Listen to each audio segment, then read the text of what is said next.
আজকের ভিডিওতে থাকছে রাজশাহীর বিখ্যাত চটপটি সন্ধান। আসসালামু আলাইকুম এভরিওয়ান, দিস ইজ আরিফ খান। বিখ্যাত চটপটির কথা শুনে অনেকেই হয়তো ধারণা করে ফেলেছেন আমি কোন জায়গার কথা বলছি। হ্যাঁ, আমি বলছি ফুলতলার কথা। রাজশাহী তালাইমারির কিছুটা সামনে ফুলতলা, আর সেখানে পাওয়া যায় রাজশাহীর সেরা চটপটি।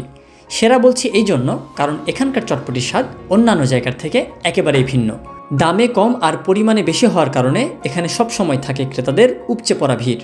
এক ঢিলে দুই পাখি মারতে চাইলে আপনাকে চলে আসতে হবে ফুলতলায়, কারণ এখানে আসলে রাজশাহীর সেরা চটপটির স্বাদ নেওয়ার পাশাপাশি উপভোগ করতে পারবেন পদ্মাপাড়ের অপরূপ সৌন্দর্য। আমরা এসেছিলাম বিকেল 4:30টায়, পরন্ত বিকেল, সবেমাত্র চটপটি তৈরির প্রস্তুতি চলছে। ভাবলাম এই সময়টুকু নদীর পাড় থেকে ঘুরে আসি।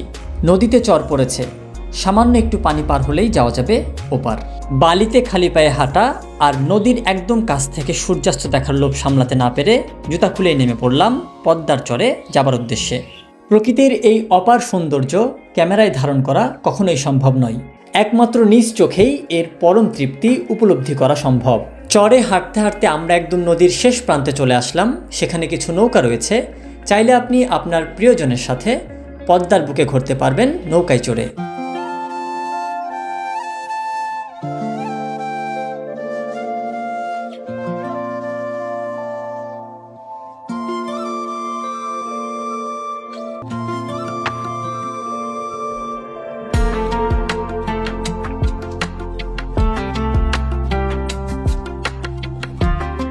পদ্মার চর ঘুরে সন্ধ্যায় চলে আসলাম ফুলতলায়।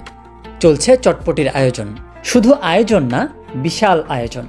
প্রতিদিনই থাকে এরকম ভিড়। চারি সাইডে মানুষ বসে থাকে চটপটির জন্য, দাঁড়িয়ে থাকে অসংখ্য ক্রেতা। কারণ পুরো রাজশাহী জুড়ে এই রকম স্বাদের চটপটি আর দ্বিতীয় কোথায় পাওয়া যায় না।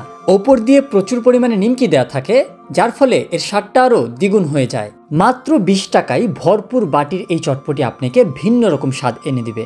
যারা এখনো ফুলতলার এই চটপটি ট্রাই করেননি তাদেরকে সাজেস্ট করব একবার হলেও খেয়ে দেখার। আশা করি পছন্দের তালিকায় যুক্ত হয়েই যাবে। পরবর্তী ভিডিও দেখার আমন্ত্রণ জানিয়ে আজকের মতন বিদায় নিচ্ছি। সেই পর্যন্ত সবাই সুস্থ থাকুন, সুন্দর থাকুন, নিরাপদে থাকুন।